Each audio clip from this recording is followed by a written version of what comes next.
There you go. When it's red, it's hot. Okay. All right, welcome everyone and good morning to the Metro Plan Orlando TSMO meeting. I will call the meeting to order. My name is Lee Pullum and I'll be chairing the meeting today. This meeting is in person. It is important for all TSMO members to attend our meetings in person. So all committee members are asked to be present in the Metro Plan Orlando boardroom for us to have a quorum. Members of the public will still be able to participate virtually, and we encourage them to do so. There are 2 public comment periods in the meeting. Members of the public attending in person who want to speak need to fill out a comment card and give it to Rachel. Those attending on Zoom who want to speak can use the raise hand feature on the Zoom screen. We also accept comments by email and phone message before the meeting.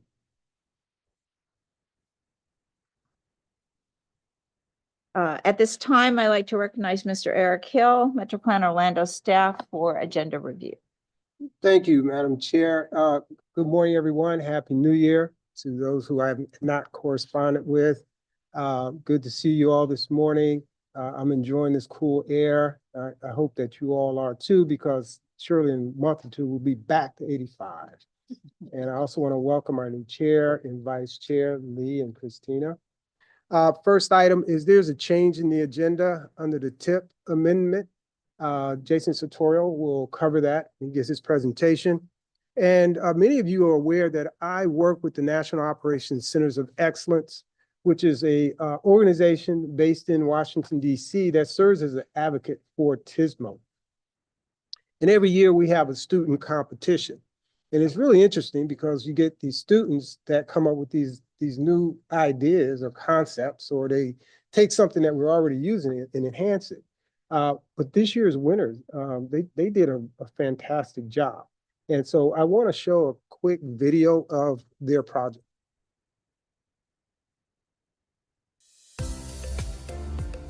Greetings and gracious salutations. I'm Tupac Mosley. I'm Atikur Rahman Malik. And we are both graduate engineering students here at the Tennessee State University, located in the Music City of America, Nashville, Tennessee. We are collaborating with both industry and academic professionals as part of LATAM's team, leveraging advanced data to deliver multimodal safety. And transportation system management and operation, in short TSMO, is important to us because it allows us to learn how to work as a bridge between the civilians or Nashville citizen and the technical world of engineering. Being on the workforce development team has also allowed us to learn how the engineers use the advanced data and tools, and also how the general public respond to these changes and their perspective about the current safety on the roads. The goal of this collaborative project, led by the Nashville Department of Transportation and Multimodal Infrastructure and funded by the US DOT SMART Grant Program, is to implement NDOT's Vision Zero action plan using advanced technologies, with the Vision Zero goal being to eliminate all fatalities and serious injuries on Metro Nashville roads. The first area selected in this project was a corridor in North Nashville, being that it was local to NDOT, had fiber communications already installed, comprised of diverse transit, and most importantly, is a historically underserved community with great need for infrastructure upgrade. LiDAR, which stands for Light Detection and Ranging, was used in our project because it provides real-time data that improves safety for vulnerable road users such as pedestrians and cyclists, even in low light conditions. Unlike camera, LiDAR preserves privacy since it does not allow for facial recognition. Its ability to detect near-miss incident and pinpoint speeding location makes it an ideal tool for protective safety intervention in North Carolina. Given that LiDAR is a technology of many capabilities, we proposed an all-in-one solution, LightSMO, a one-stop shop for deploying TSMO strategies in the city. We would like to highlight a few of them. Traffic signal coordination plays a vital role in ensuring smooth and effective traffic flow across the intersection by synchronizing signal from the data we are getting from the live view, which allowed us for a case study approach by highlighting transit and traffic patterns, which help us to identify most traveled routes and the area of significant demand. Here, the LiDAR and TSMO integration ensure the signal adapt to more precise and responsive time. With these advancements like TSMO strategies, we have replaced the 70-year-old traditional loop-based detection, maximize the use of existing infrastructure, addressing immediate safety concerns, making the system more adaptive and responsive. LISMO can also be used for integrated corridor management with its real-time object detection for congestion analysis at different intersections along the connected corridor and for triggering signal adjustments in response to traffic volume and traffic type, such as with cyclists or large vehicles. And finally, LISMO can be used to help expand our multimodal alternatives and mobility solutions, resulting in an improved bicycle and pedestrian network, as well as more efficient transit management. These benefits can be seen for both the traveling public and transportation system as a whole. Public awareness and engagement are essential for this type of project. When communities understand the purpose and the benefit of the LISMO strategies, they are more likely to support these improvements and use the system effectively.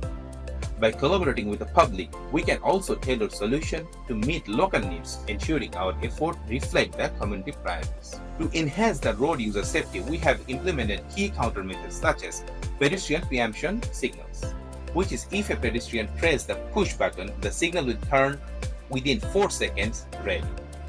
Rapid flashing beacon as a warning, and temporary low-cost intervention. These measures address the immediate safety concern while creating scalable solutions that can expand to the other neighborhood corridors.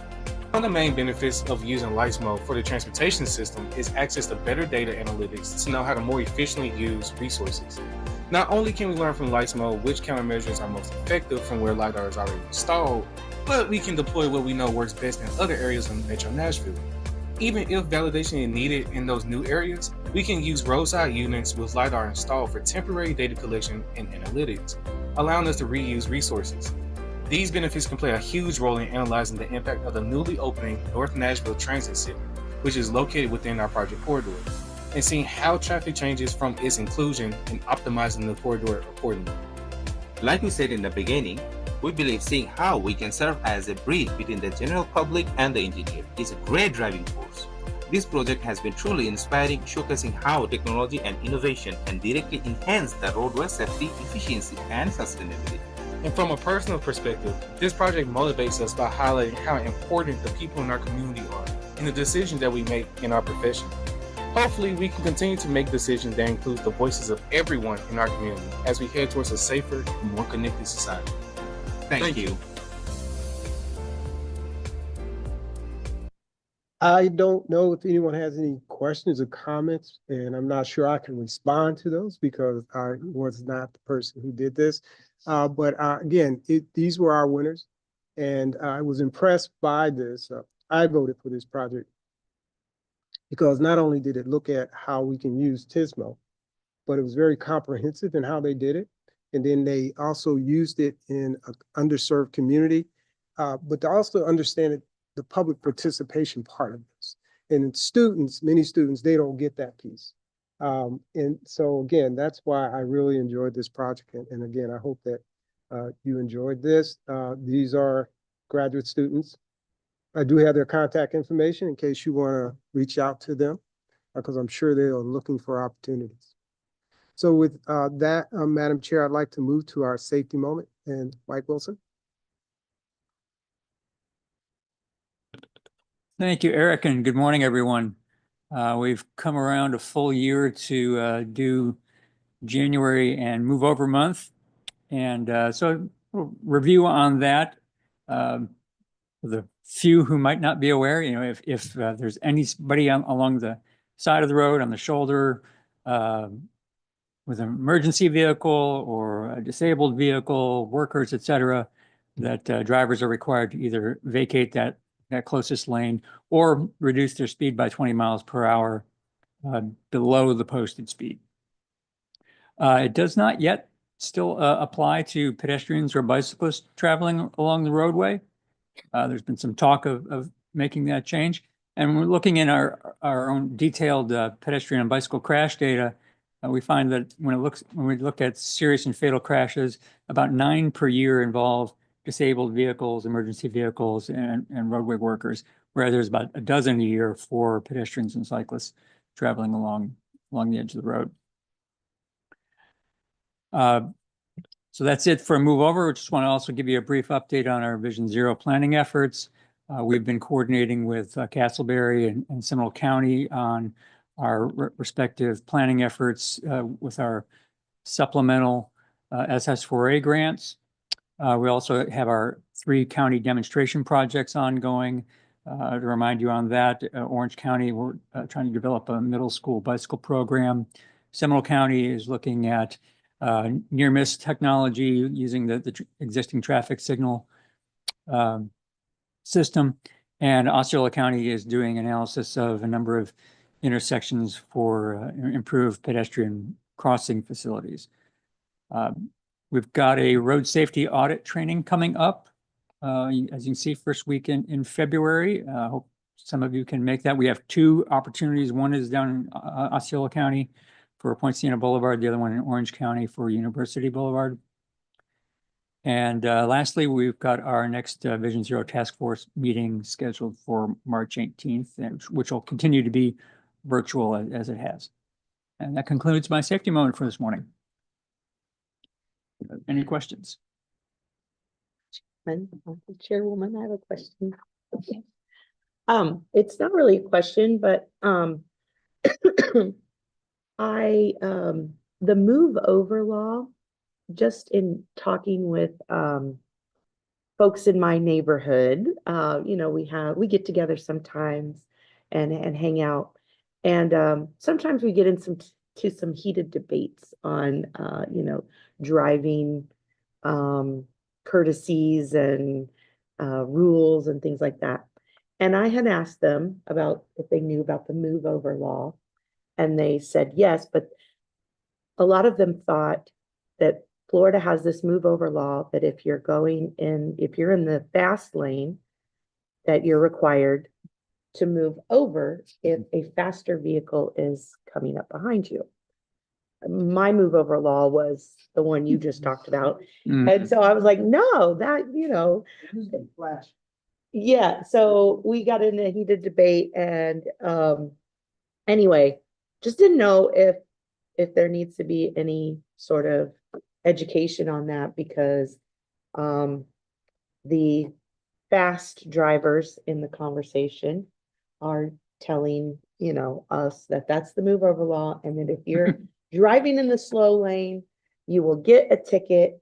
You know, the police can give you a ticket if you're not driving fast enough. Which I said, well, what if you're driving the speed limit? You know, you can't get a ticket. Oh, yes, you can. So anyway, I feel like there's a little bit of confusion out there with the move over law. Yeah, the naming of it, I think, is the confusion, because both are true. Yeah, both are correct. And I didn't know that until I had Googled it after our conversation. Yeah. The vacating the fast lane is a more recent law, but it's also correct. Yeah. But yeah, the naming is kind of, I think, the confusion there. Yeah. So I feel like that other one kind of encourages the speeders.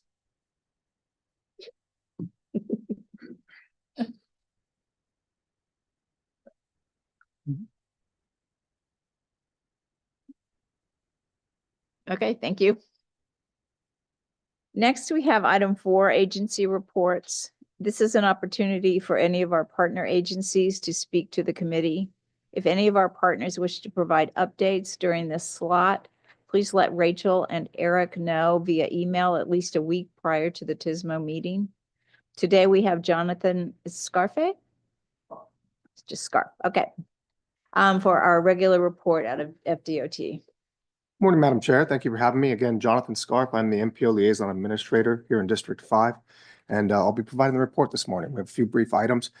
In your agenda package, you will find your updated construction report. We update those just prior to releasing them for your agendas. So if you look through that and find that you're needing additional information, I'll be available after the committee, and you can come over and we'll talk through and look into what you're looking for. Additionally, always feel free to use CFL Roads. That's updated regularly. And specifically for I-4 projects and Beyond the Ultimate, we also have i4beyond.com, and that has very detailed information for some of the larger capacity projects. The next reminder I'd like to bring your attention to is the 2055 Florida Transportation Plans. This is our 30-year blueprint that is currently underway. That's scheduled to be adopted in November of 2025. And there's a couple of opportunities for engagement on the horizon, the close horizon, actually. So that might be of use to this committee. First, the Working groups that I'd like to point your attention to, we have the Workforce Development Focus Group. That's on January 28th, 2025 at 10 a.m. And all these can be found at floridaftp.com. Next, we have the Resilient Infrastructure Meeting. That's January 30th, 2025. And the Technology Meeting occurs on January 30th, 2025 at 2 p.m. And again, I just reminder that can be found at floridaftp.com, where you can find past materials as well as upcoming events.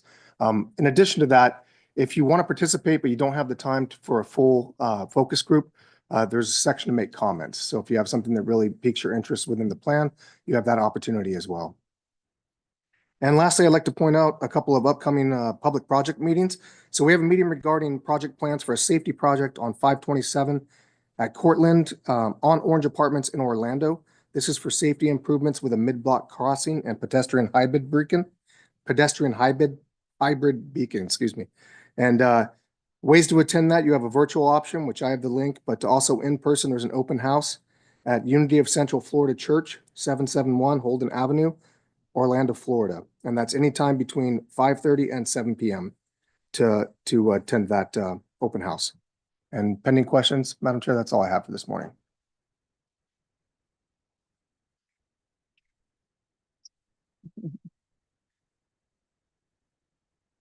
Okay, now we will move to item 5, roll call. Rachel, you may proceed with roll call. Thank you, Madam Chair. Barden. Crandell for Barkessa. Here. Brock. Cologne. Here. Delachey. Here. Ide. Present. Elisar. Present. Gordon. Here. Gomez. Hamayuni. Horn. Hirsch. Here. Jameson. Here. Lim. Here. Lopez. Here. McGrath. Here. Mendenhall. Here. Mahyson. Present. Nelson. Present. Ortiz. Price. Present. Pullum. Sanders. Here. Mukherjee for Smith. I think it's Mukherjee, yeah, here. Thank you. Thank you. Tahira. Here. Martello for Williams. Here. Yeager. Yeargain. Here. Madam Chair, that concludes the roll call. We do have a quorum. Thank you, Rachel.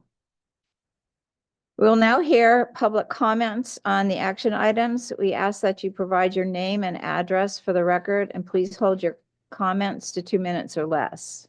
If any members of the public wish to comment and are joining us virtually, please use the raise hand function and you will be recognized. Or dial *9 on your phone keypad. We'll send you a prompt to unmute your mic. Do we have anyone joining us who would like to make a comment? Madam Chair, there are no hands raised online and I've received no comments. Okay, thank you.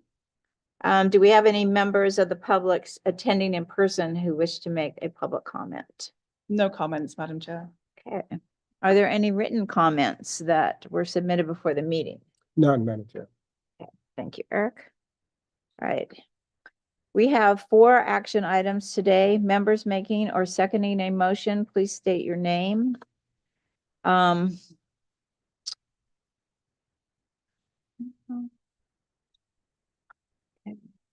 first item is approval of the December 6th, 2024 TSMO meetings, which are in tab 1 in your agenda packets.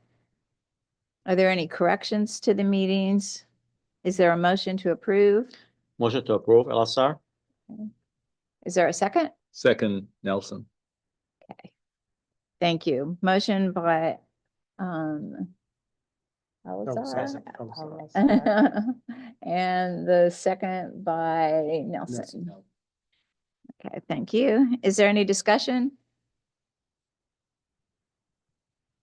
None. It has been properly moved and seconded. All those in favor, please say aye. Aye.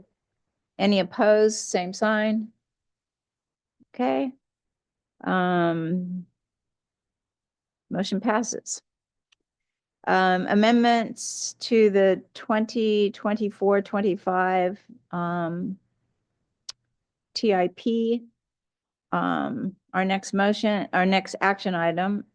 More information can be found in tab 2 of your agenda packet. We will hear from Jason Sartorio of Metroplan Orlando, who will tell us more about these items. Mr. Sartorio, you have the floor.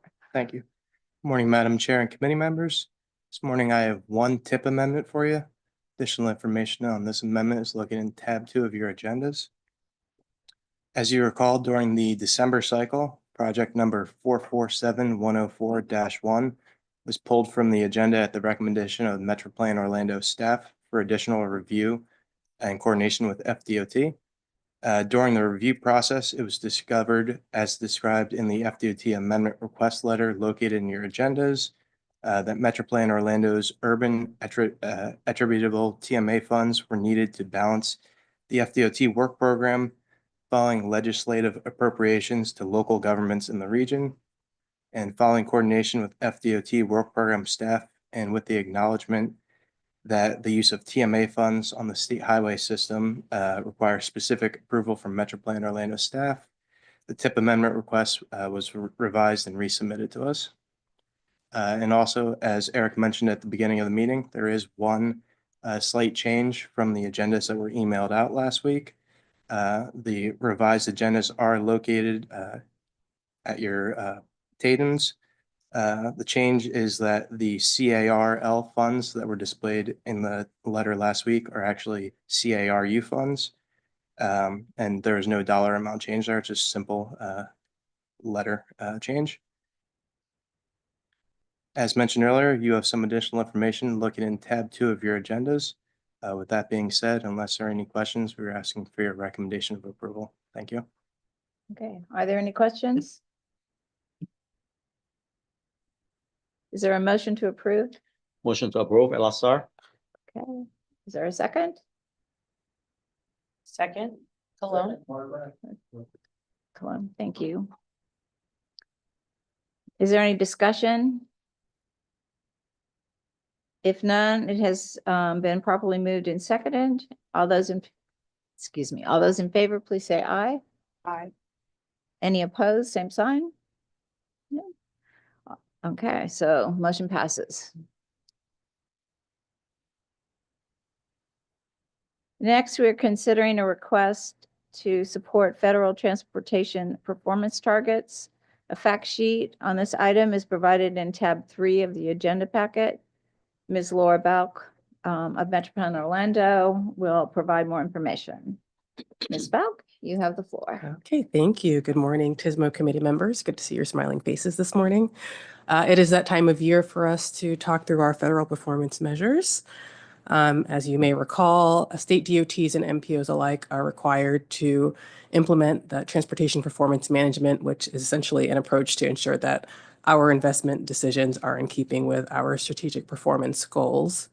So in support of that, we're going to be talking through 3 of our federal performance measures today: PM1 safety, PM2 bridge and pavement condition, and PM3 system performance and reliability. Jumping right into it. For PM1, that safety performance measure, the metrics that we are required to monitor include the number and rate of fatalities within the region, the number and rate of serious injuries within the region, and then the number of non-motorized fatalities and serious injuries. This slide shows at left the trends that we're seeing for fatal crashes on the top left there, and then serious injury crashes within the region on the bottom right. And then on the left, on the right, the table shows the 5-year rolling averages for both statewide and at the regional level for each of those metrics.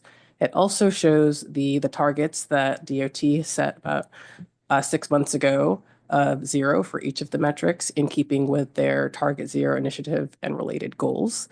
We are also recommending as staff that we set those as our targets here within the region, in keeping with our Vision Zero initiatives and related goals. Moving on to PM2, the metrics that we're required to track here are the percentage of bridges on the national highway system that are in good versus poor condition by deck area, the percentage of interstate pavement that's in good versus poor condition, and then the percentage of non-interstate pavement that's in good versus poor condition, with good meaning that no major investment is needed and poor meaning the opposite.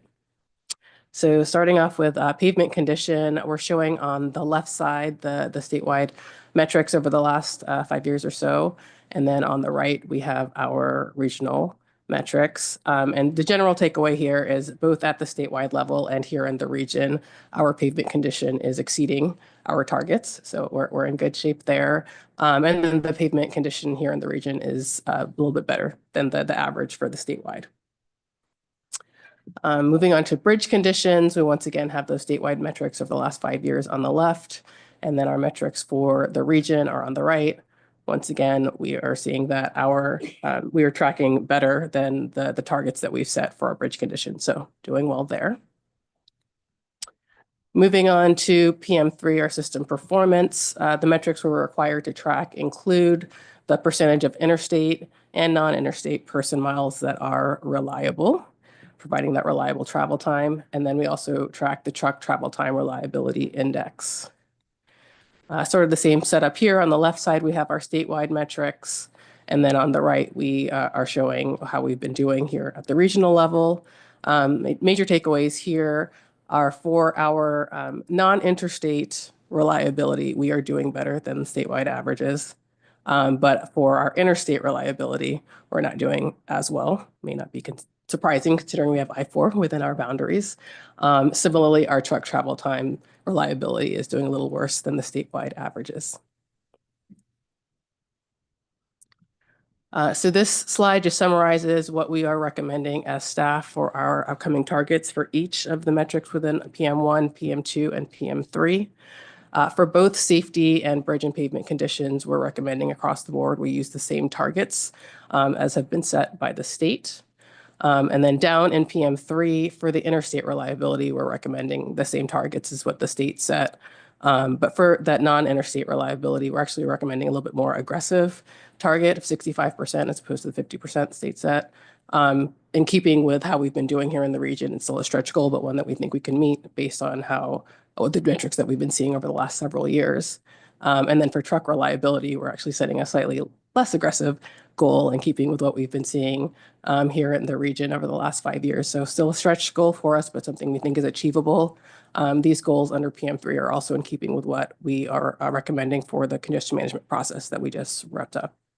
So with that, we are asking for your action to recommend approval of these performance targets, but I am happy to answer any questions that you may have ahead of that.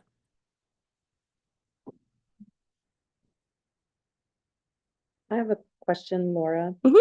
On the safety graphs, do we have a graph of if the rate is increasing? I know we always show, it seems like, the number of fatalities, the number of serious injuries, and obviously the serious injury, looks like it's going down. But I wonder, what is the trend in the rates? Because, since we have so much, our population is increasing so much, Yeah.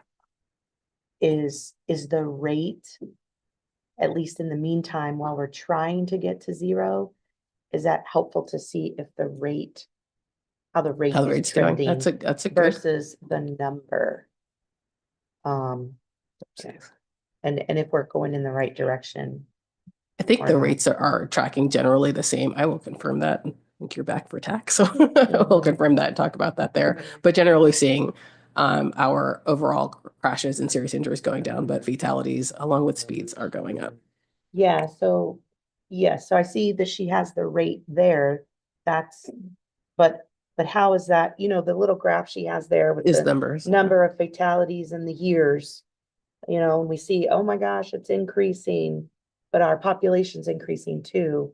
I'm just curious if we could have a graph like that for the rate, the crash, the fatality Yeah, that's rate, available. the I can. serious injury rate, to know over that same period if the rate is going down. What is the rate based on? Is that like Miles, vehicle miles traveled. vehicle miles Mhm. traveled? Okay, so what is the 1.5, I guess for us, 1.258 mean? So it's the rate of crashes per 100,000 vehicle miles traveled. Okay. Yeah. Yeah. So didn't know if we could have a chart like you have to the left, but for the rate. Yeah, I can provide that to you. Okay. Absolutely. I know. I was just gonna say, we'll have more information at TAC, but a resource to you, and Slade's gonna come next month and talk a little bit more about this.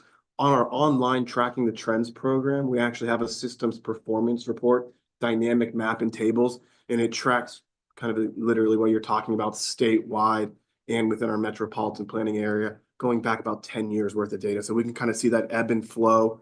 And as our growth has continued, kind of looking how crashes correspond to that. So we'll send that out after the meeting as well. Thanks. Madam Chair. Okay. Question. Laura, if you recall the Dangerous by Design report that we continue to get, I guess most of us know that. Yeah. It shows that Metro Plan area is quite a bit less than the national average. How is that when our area has been designated as the most dangerous, one of the most dangerous in the nation?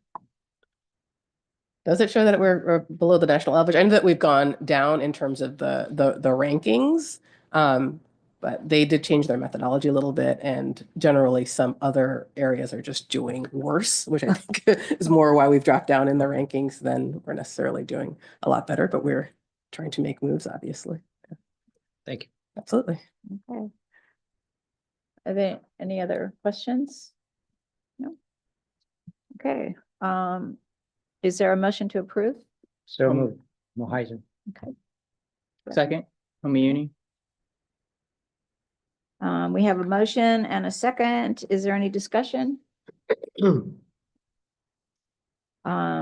none, it has been properly moved and seconded. All in favor, say aye. Aye. Any opposed? Okay, motion passes. Thank you.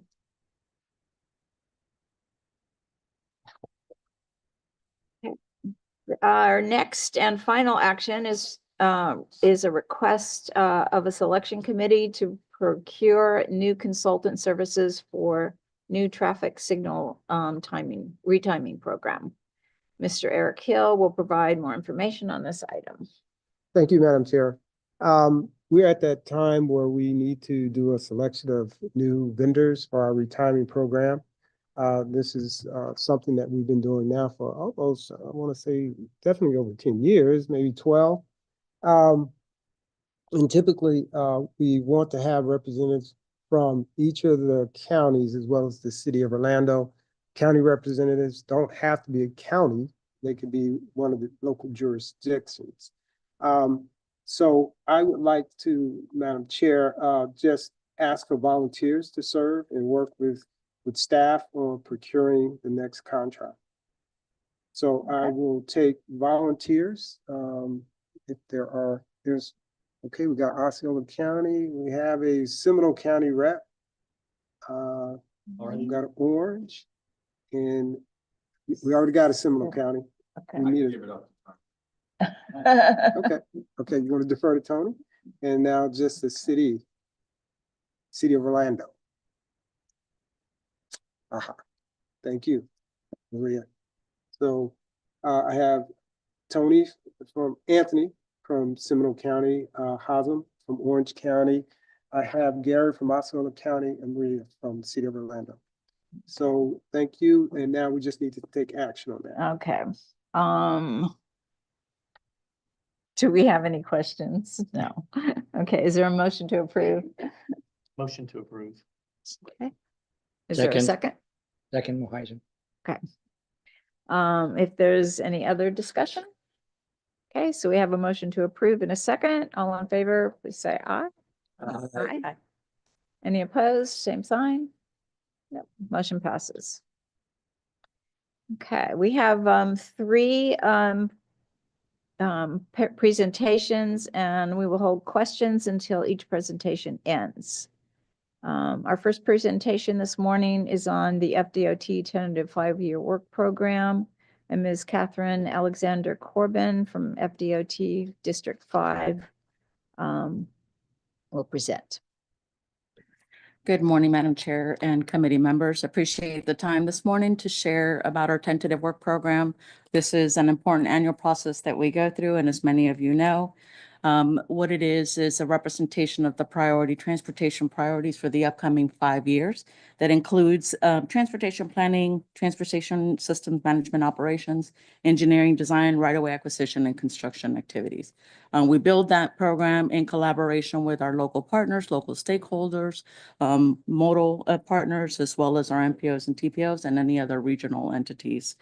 This is an annual process, like I mentioned. It's a long process, take 6 months, almost a year to kind of put together. All the districts perform their own tentative work program. They are then submitted to our district, to our state secretary, and then it becomes the tentative statewide work program. Ultimately gets submitted to the governor, to the legislator for review, and ultimate approval in July. July 1st is our adoption date. As you can see, these are some key dates for our work program this cycle. We held our work program public hearing in December, the week from the 2nd to the 6th. We submitted the tentative work program to our central office on January 15th. We have our executive and FTC reviews occurring in February and March.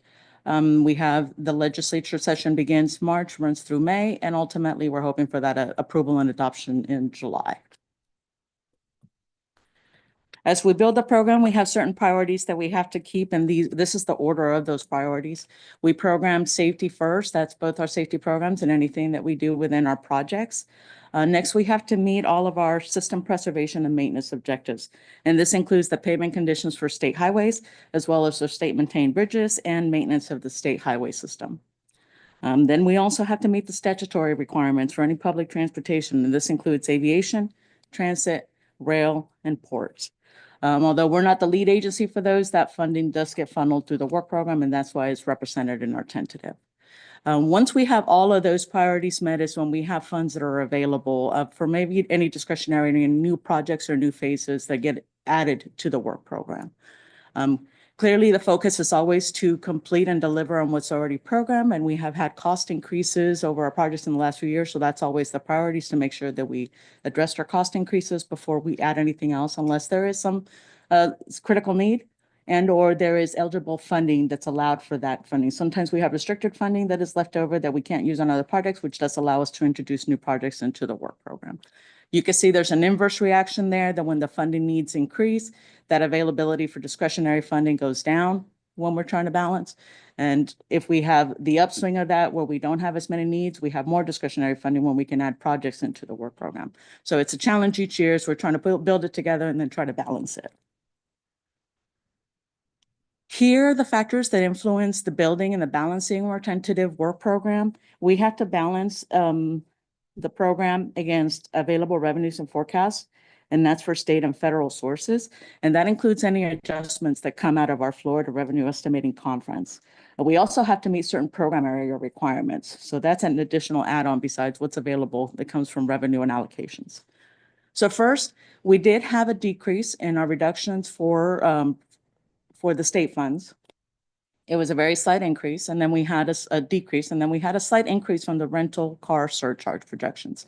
We didn't anticipate any wild swings one way or the other. We knew it was going to be very conservative.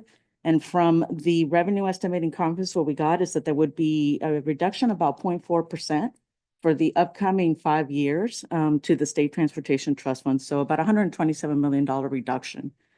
And they were expecting growth to decelerate to 2.1% and 1.9% over the next fiscal year, as everybody kind of stabilizes from the high inflation and high costs that we're trying to, environment that we're moving from.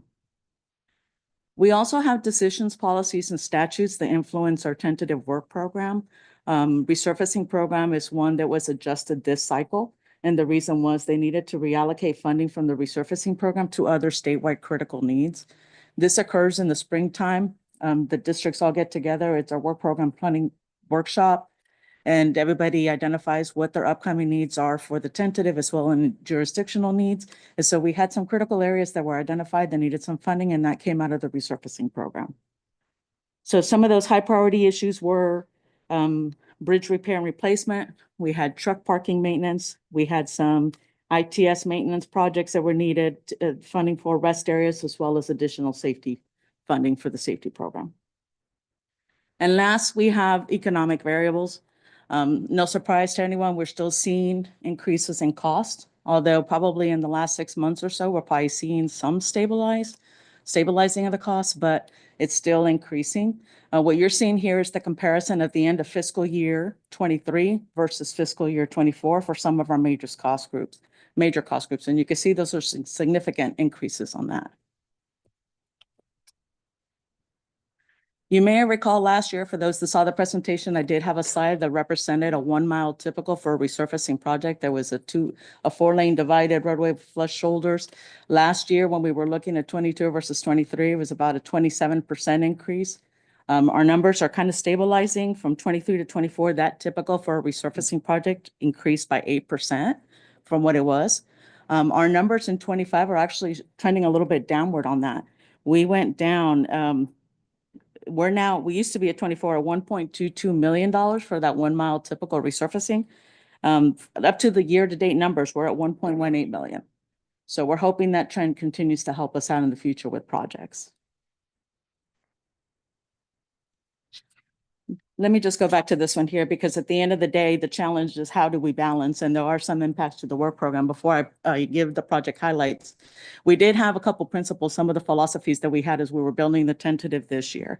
We wanted to leverage all available funding, anything that was there, so we can deliver the projects that we had in the work program. This meant that very minimal programming occurred on a couple of projects. We weren't able to add new projects or new phases this go around. Just we want to keep kind of that stability this year with the possibility of next year introducing some of that if we can take advantage of the cost stability. We also minimize any project schedule impacts. There were some projects that had to be deferred in order to balance, but these are major projects that it's almost impossible to try to keep them all in the same year. So there were some changes to schedules, but what we try to do is minimize that so it wasn't such a large gap between when it was intended to be delivered versus when it will be delivered. Here is the total programming for the 3 counties within the Metro Plan region. We have Orange, Osceola, and Seminole. As you can see, there's the breakdown per year. And it's a very robust program at over $2.2 billion for the 3 counties. A breakdown by the project type. Here you can see also the information per county. This information is available, so if you want the details, we can definitely provide it. I'm not going to cover all the numbers. You can see capacity, preservation, multimodal road intersection operations, bike ped, and miscellaneous. And again, safety is kind of rolled into all of these. Just some major items to note is that for Orange County, there is significant funding there for multimodal programs, $215 million for aviation. We also have an $84 million Sunrail Bridge replacement, which I'll mention a little bit later as a highlight. And there's $330 million there for transit. For Osceola, some of the projects that contained the significant amount of money there, there's the John Young Pleasant Hill project that's in fiscal year 28. It's about $117 million. And there's also a moving Florida forward right-of-way activities that are occurring in the tentative for Osceola as well. In Seminole, where it's very heavily for preservation. So we have a couple of resurfacing projects in Seminole that are kind of peaking those numbers there.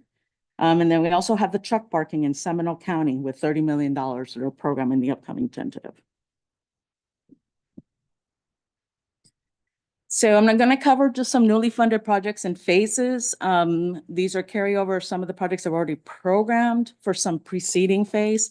I'm also going to cover deferred and deleted projects and projects of interest, and then wrap up with the grant opportunities and information to share. We'll start off with the resurfacing program. This is part of our preservation for state highway systems. So we did have 2 projects in Orange County that were introduced to the tentative work program this cycle. And then we had 1 project for Osceola, a 25-mile project, US 192. Seminole, I mentioned, was very heavy with the preservation, and we have 4 projects for Seminole County. And these are the locations. Most of these projects, you'll see the design is in the first year of the tentative with the construction in the 3rd year.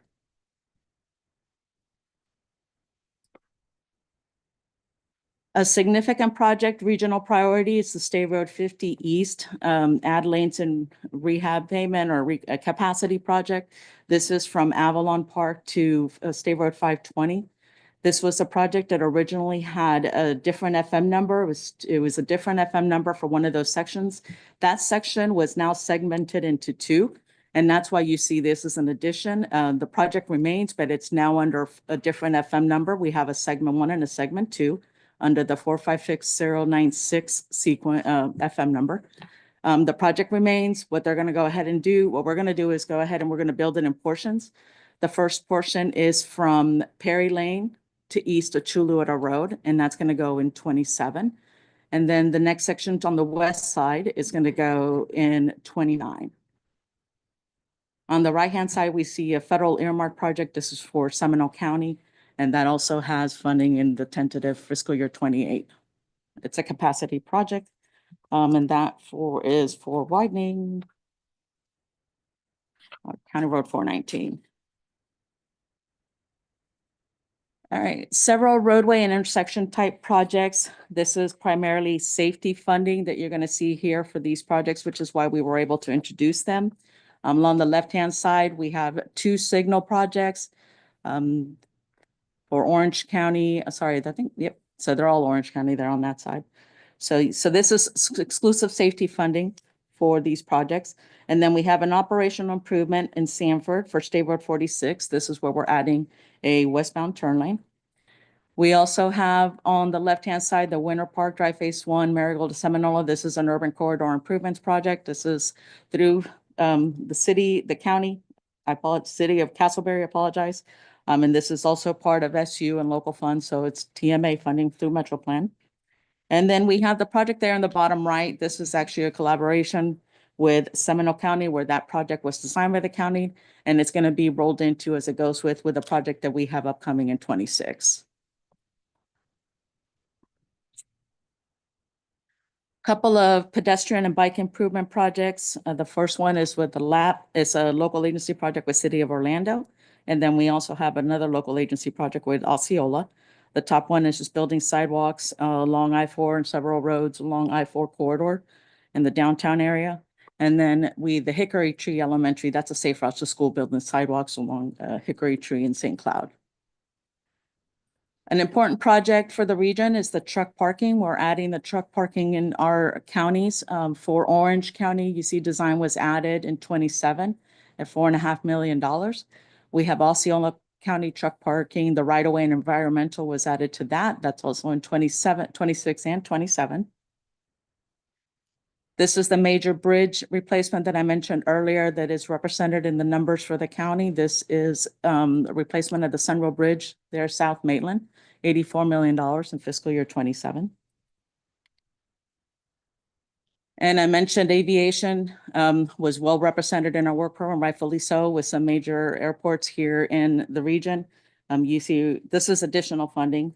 We have Orange Orlando International Airport, $32 million for improvements there, the taxiway. Orange Executive Airport, over 2.5 for infrastructure improvements. And then Seminole, Orlando, Sanford, 27.5 for operational preservation capacity improvements in the upcoming years. Now, these are the changes from what we had last year from our adopted. We did have a total of 4 projects that were deferred this cycle. I'll mention the first one because this goes along with the State Road 60 East that I mentioned just a little while ago. We had the original project, the -7, that was segmented into 2 projects. -8 is the second portion, or was originally the second part. It's not the third project because that got broken up into 3.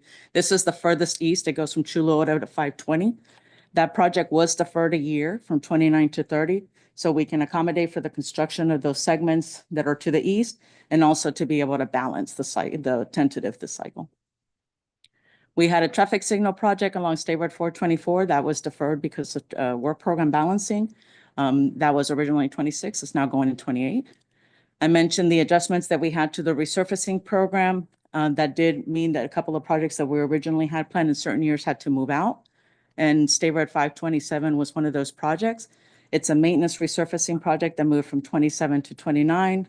However, the payment conditions do allow for that delay in the schedule for the payment for a couple more years. And then we did have the 239422-1 Orange County State Road 434. It's also a capacity project. I mentioned the challenge with some of these projects, keeping them in the years, which is why we really took an effort to try to look and see how could we deliver these more efficiently, maybe segmenting or looking for the benefits of maybe putting out something earlier. And unfortunately, this project was one that had to be deferred. It went from 28 to 29, but it remains in the work program. One project it advanced, one advance is Seminole, Orlando, Sanford effort. You can see that that came in from 27 into 28. We don't like deletions, but sometimes it happens. We don't like deferrals either, but sometimes they occur as well. But we did have a significant number of deletions. There were 17 of them. Most of them have an explanation, though. Things change from one year to the other. Along the left-hand side, you see several bundle projects. These were deleted because they were ultimately deleted to be consolidated into another project. So the work is still being performed. For Seminole County, on the right-hand side, you see there were several of those projects. These were projects that were constructed already by the agency from where the funding was originally programmed. So those were deleted. And then on the bottom, you see the Seminole County North Street Complete Streets. Again, this project was also coordinated with Seminole County, and it was deleted from the upcoming work program. This top one that you see here is administrative deletion. I mentioned that we had we had the State Road 50 East project that was segmented into two. This was the original FM number. The project remains. It's now represented with two FM numbers, different years, but we did have to delete that original FM, which is why it's represented here. The Sci-4 project in the middle on the left-hand side, that project was deleted because the work is incorporated into the governor's initiative moving forward of forward projects. So it was just absorbed into another project. Bottom left, we have a traffic operations project. They had adjusted the project design. They no longer need the right-of-way that was included in that project, so that was deleted. We did have a project that you see there on the top left, the resurfacing project. That was deleted due to balancing. And then we have the Orange County 441142-1 also had to be deleted. Those two projects, the Seminole and the Orange County, those were actually deleted because they were concrete prospect projects, and it turns out that ultimately they were not needed. There was no reason to do concrete for that, so that's why we went ahead and deleted the projects. The payment is in good condition, so there's no need to do any kind of rehabilitation for that. One project did get moved out. It was landscaping along I-4, and it just made sense to go ahead and move that out until the moving forward a forward project complete so they can come out and finish up with the landscaping. A couple more, I promise. We have 446493-1 in Seminole. That project was deleted. It was changed, and the work was included into the -2 project, so they revised the project limits on that. Again, a couple more that were changed because of coordination between a district contract versus an agency contract, so we have to delete the number because of that. And then another one at the bottom right, the Little Econ Trail, that project was deleted. They're going to spend some more time going through the design on that, and then we'll come back and add the construction in the future. The two on the right are EV charging. Those did have to be deleted because of reprioritizing and balancing of the work program, and those are being relooked at for the future. With that, we do want to mention the opportunities for grants. That's always an option. It's available. I know work program funding can be tight, and so it's a challenge to sometimes get everything in there, but there are competitive grants out there. Alice Giuliani is our contact person. She'd be more than glad to send and share information as to what those opportunities may be for our local partners. You see some previous awards, so there is history of being able to receive some funding for maybe some of those critical projects that maybe have a limited venue for getting delivered. So feel free to reach out to Alice Giuliani.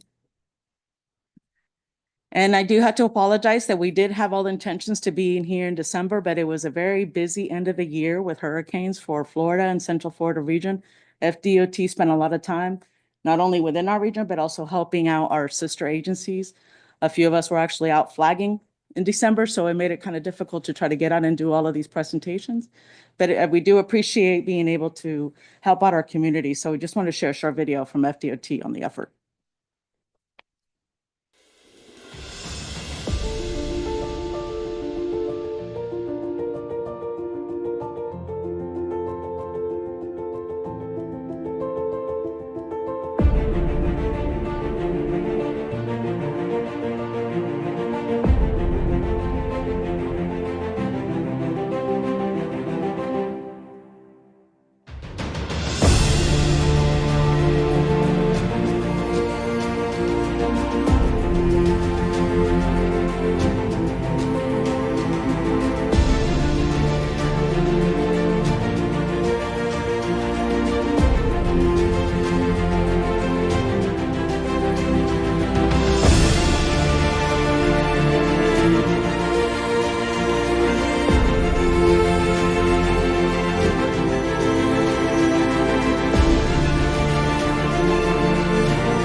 Yep, and that appreciation extends to all the agencies and the counties too, because I know it takes a village to get everybody back on track after some of these events. So thank you very much for that. With that, I'll take any questions or any comments.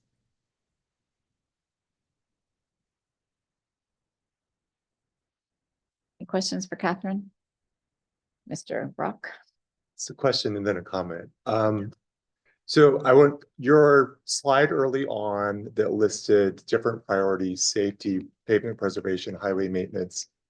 Was that in priority order, or those are just all priorities? Those are the priority. That's the order. It's the priorities and the order and the Meaning magnitude. safety is the highest. Yes. So this is my comment.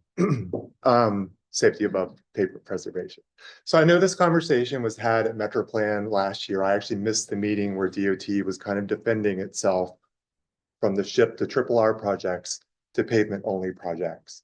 So I just want to reiterate that the shift from, because of the excuses, we need to pave so many miles per year or whatever, it is a lost opportunity. And frankly, in some cases, I feel like a waste of money that we're resurfacing streets no longer following the triple R process. An example is if you compare, which I'm assuming this is a triple R project, in Orange County, just south of the, on State Road 436, just south of Seminole County line, they are doing phenomenal improvements to State Road 436 with protected bicycle facilities, pedestrian hybrid beacons as part of a resurfacing project. Move north a mile or two into Castleberry, and we're being relegated to a pavement-only project, and the only safety improvements that are going to be done with that project are ones that Seminole County and Castleberry are willing to pay for. So I just think it needs to be revisited. If our priority is really safety, then maybe we should resurface fewer miles per year and do it right. Understood. Thank you. Are there any other questions? Okay, thank you, Catherine. All right, thank you.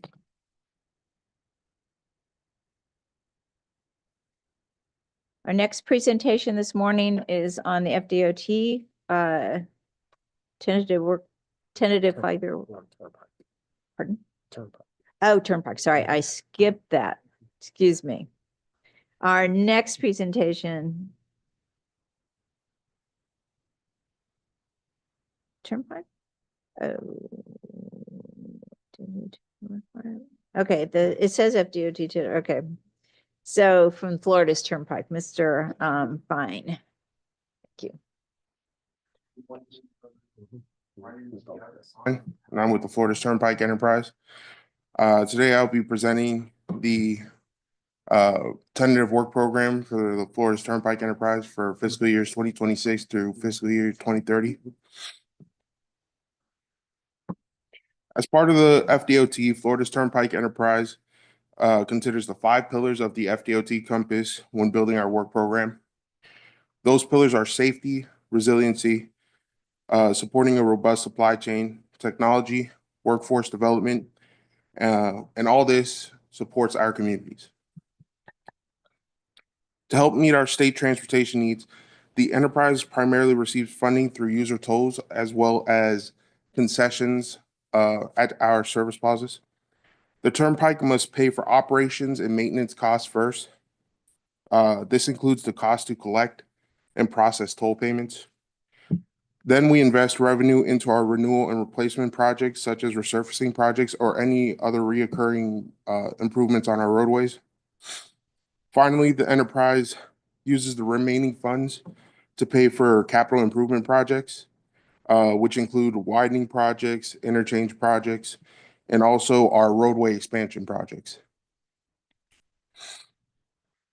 So before I talk some more about the work program, I would like to update you on the status of the Turnpike Widening Infrastructure Initiative.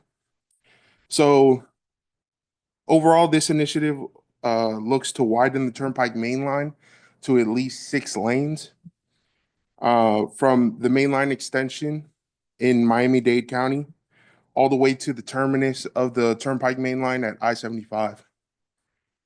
This initiative will provide additional capacity to help relieve congestion, improve emergency evacuation and response times, enhance connectivity with local roadways, incorporate safety improvements with new signage and pavement markers, and also continuous LED lighting and drainage refinement,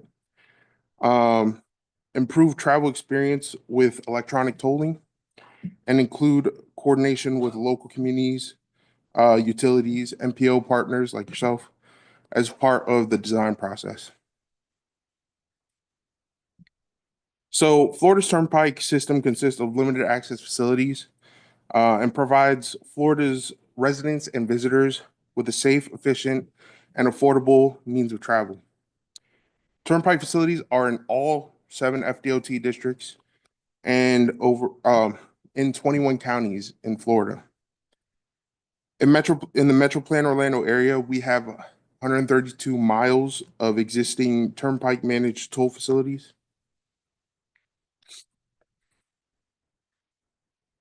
So this presentation that I'm giving is actually based on a document. At your place, you should have something like this blue document right here. So I'd like to spend some time to talk about this document a little bit. This document is actually broken up into 3 parts. So the 3 parts are actually on page 1 and page 2. You'll see there's a table, this table right here. So these are our current construction projects. These are projects that are currently under construction or will be under construction in the current fiscal year. Next, you'll see on pages 4 through 11. So these are our main table projects. These projects are projects that have construction funding associated with them in the 5-year work program. And then finally, on pages 15 and 16 of the document, you'll see that there's a table, and these are our funded projects without construction funding.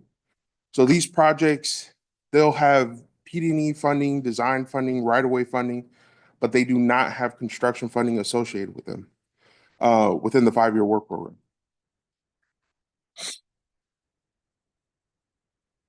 So let's talk about those main table projects. And I'll be reviewing these. These are on the slide. These are highlights from the tentative work program summary document. So the first project is the widening of the Turnpike main line from Parton Settlement Road to Osceola Parkway. So this project has construction funding in fiscal year 2026 at $5.9 million. So construction for this project actually began in fiscal year 2025. The next project is the widening of the Turnpike main line from US 192, US 441 to Parton Settlement Road. Well, with also interchange improvements at, I believe this is the Nolte Road. No, so this is at milepost 242. I believe that's, let's see.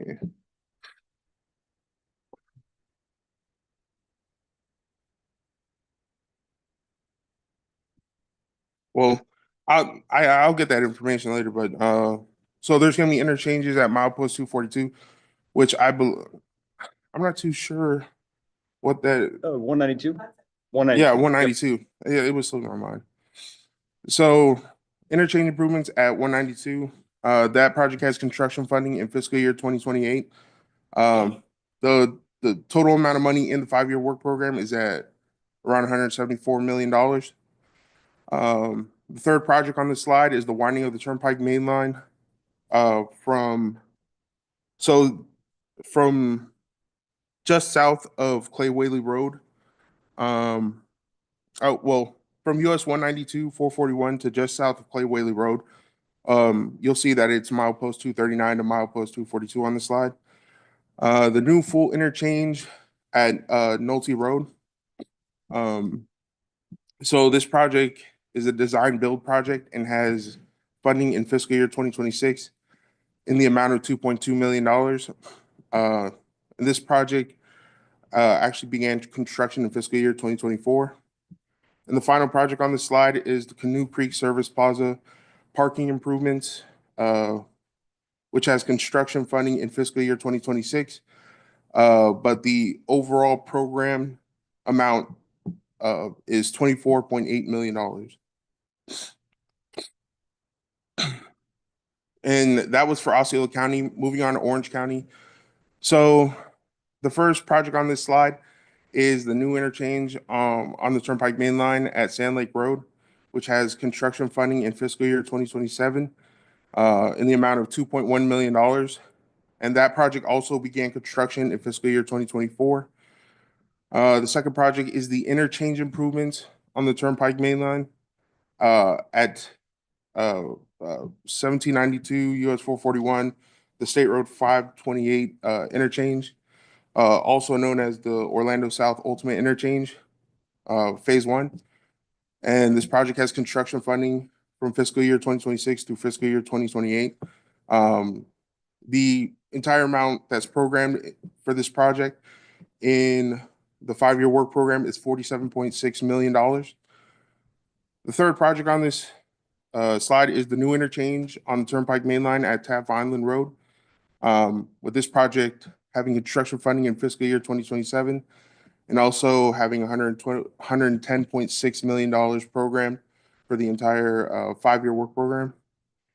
And the final project on this slide is the TSMO Interchange Improvement Project on State Road 528 at John Young Parkway, which has construction funding in fiscal year 2026 and has a total amount of program funds of $14 million in the 5-year work program.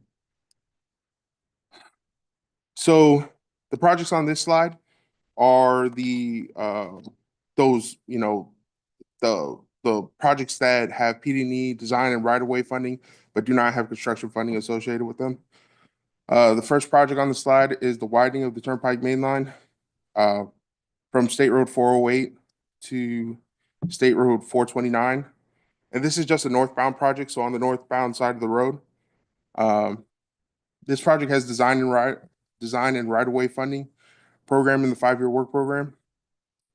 The second project is the widening of the Turnpike Main Line, again from State Road 408 to 429.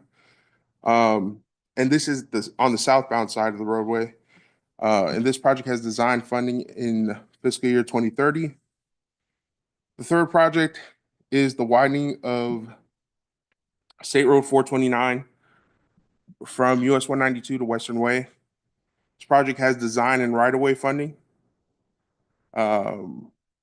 The fourth project is the widening of State Road 429 from Western Way to Sidell Road. And this project has design and right-of-way funding also. And then the final project on this slide is the widening of the Turnpike Main Line from State Road 60 to Clay Whaley Road. And this project is actually under PD&E currently. And that funding for that project is in fiscal year 2026, and that is the remainder of the PD&E funding for that project. Still staying with those PD&E design right-of-way projects without construction funding.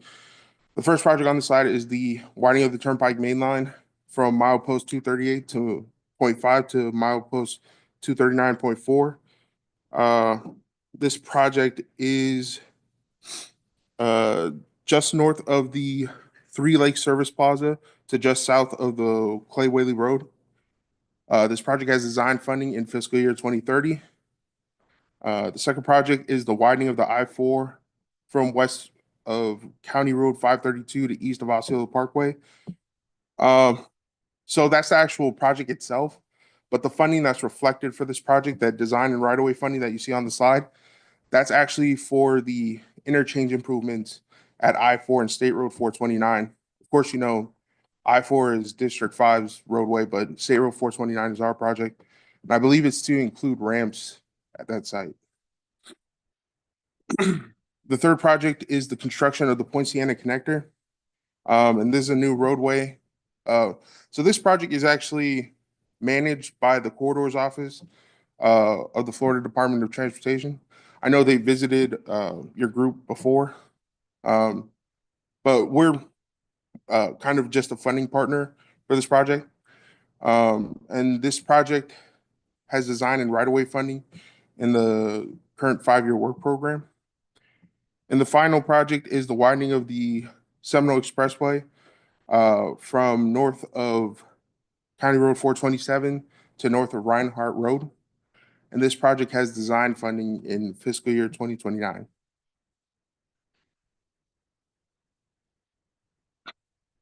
So kind of a coincidence here. I believe Mike covered this pretty well, but the move over law. So for the safety minute, when you, so this law requires you to move over a lane when you see a stop law enforcement emergency, sanitation utility, tow truck, construction vehicle with warning lights on, or any disabled vehicle on the side of the road. Also, to slow down, if you can move over a lane, that's what you should be doing. Or if you're on a 2-lane roadway, or if you're on a 2-lane roadway, you should slow down to 20 miles less than the posted speed limit. If the speed limit is 20 miles or less, then you should slow down to 5 miles per hour. For more information on the Turnpike's tentative work program, you can visit the FDOT Work Program Public Hearing website and download the District 5 Public Hearing Report. Turnpike's tentative work program projects can also be found on our website, floridasturnpike.com. With that being said, that is the end of my report. If there are any questions, I can take those now. Thank you. A little short of time, so we will, if you have any questions, you can ask them after the meeting. Thank you. Huh? Go with Jay. Okay. So our final presentation this morning is presented remotely. It is on an active transportation and demand management, ATDM, by Mr. James Collier with the FHWA and Mr. Reno Giordano with WSP. James and Reno. Hello, it's James. Can you hear me Hello. okay? Yes. Okay. All right, great. Thanks for having us this morning, and happy to be here. James Collier, I work for Federal Highway Administration Headquarters Office of Operations, and Reno is with me. And Reno, do you want to introduce yourself real quick as well?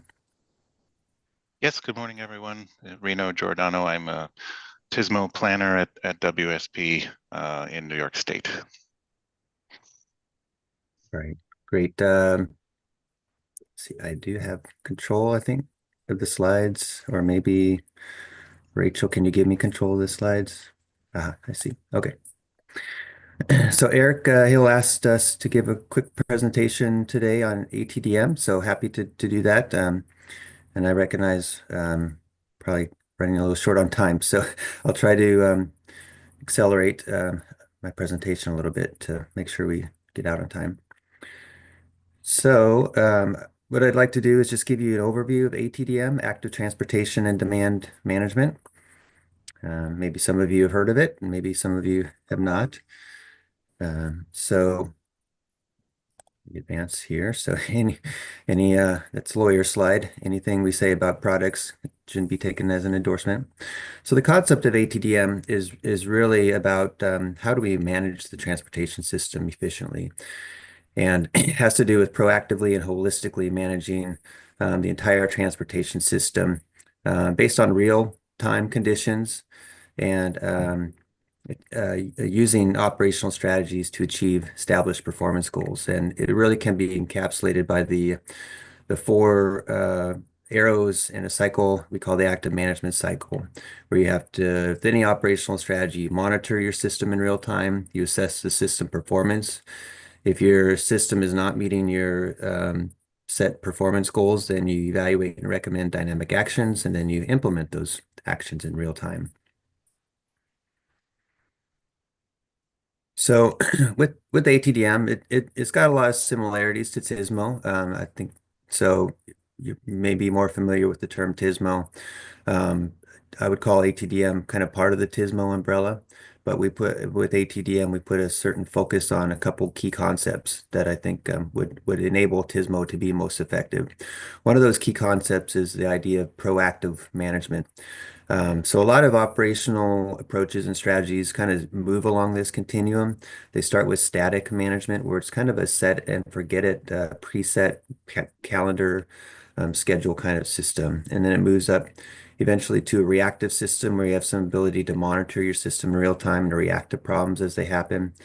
And then you may move up to responsive, where you're actually monitoring a broader part of the system in real time and able to react with operational strategies in a more responsive manner. And then finally, with proactive management, what we're talking about there is the ability to anticipate problems and take action before they occur. So this may require like a short-term predictive system, or some ability to anticipate in advance. The other key concept with ATDM is this idea of managing travel through the entire trip chain. So every trip has an origin and destination, and the traveler has a series of choices to make with that trip. Their destination choice, where they're going, what time they're going to leave, time of day choice, mode choice, what mode of travel they're going to take, what route they're going to take, and then finally, when they're on the facility of choice, what lane they're going to be in. This comes into play like if there's a managed lane facility. So all these choices are made by travelers, and with ATDM, the concept is how can we manage in real time some of these choices to optimize the system, not only for the entire system, but for the individual traveler as well. And I'll talk a little bit more about some ideas on how to do that. So in order to enable ATDM, there's different categories of strategies that we talk about. Active traffic management. These are actual managing traffic on the roadway, on facilities themselves with strategies. Active demand management, this gets at the trip chain and how to influence the choices people are making in a positive way. And then active parking management, we can't forget about parking is oftentimes the last part of the trip chain where drivers have to make choices about where they're parking. So with active traffic management, there's some strategies that you may be familiar with. Here's some examples. This is not all inclusive, but part-time shoulder lanes, variable speed limits, dynamic lane control, adaptive ramp metering, and dynamic junction control. So these can be done on freeway facilities, motorways. They can be a lot of active traffic management can be done on arterials as well. The example you see here is from Michigan, the US 23 smart road system, where they have part-time shoulder, variable speed, and dynamic lane control all in the same corridor. But that's just 1/3 of ATDM. The other element, the second, I guess, leg of the stool is demand management. And this is not just a kind of a traditional employer-based TDM program. This really gets at the dynamic aspect and how can we influence demand, particularly for non-recurring kinds of events that you can't necessarily plan for in advance. So dynamic pricing is an example, dynamic ride sharing, dynamic routing, using economic behavior theory for incentivization and gaming and a reward kinds of system. And then finally, dynamic fare reduction for transit system as well. So the example you see with the smartphone on the right there is from Metropia, where they have a incentivization program to incentivize travelers to make maybe changes in their regular travel behavior in terms of making different route choices or even mode and carpooling choices, and you get points and rewards and those kinds of things. So, and then the last category is parking management, so active parking management strategies. So these examples here are dynamic parking rates, dynamic parking reservation system, dynamic wayfinding, actually finding your parking availability where the parking spots are, and then transit strategies, dynamic overflow transit parking.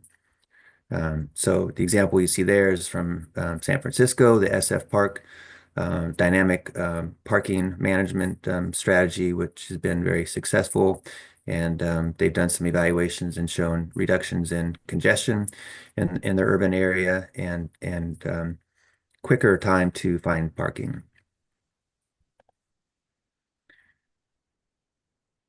So with the Federal Highways ATDM program, we've had a program of activities and projects that we've been working on to promote this idea of ATDM for about 10 years, over 10 years now. And our vision is really for agencies, state and local agencies, to embrace or mainstream the ATDM concept by both proactively managing their operational strategies and also holistically managing the entire trip chain.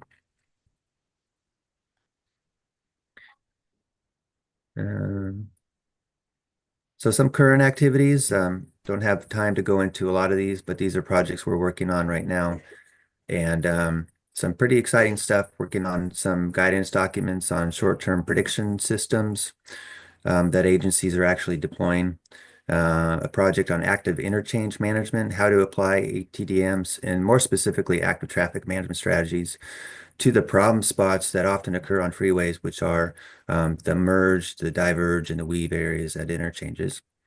We did a synthesis review of challenges for part-time shoulder use applications. There's been quite a bit of new application and deployment in the last 5 years. We're working on an ATDM toolbox, which will be a web-based searchable platform where you can find ATDM resources more easily that Reno's team is working on. And then finally, the ATDM cohort program 2.0 that Reno is leading, and I will let him talk about that for a minute here. Great. Thank you, James. Yes. We are kicking off a new ATDM cohort program as we speak, essentially.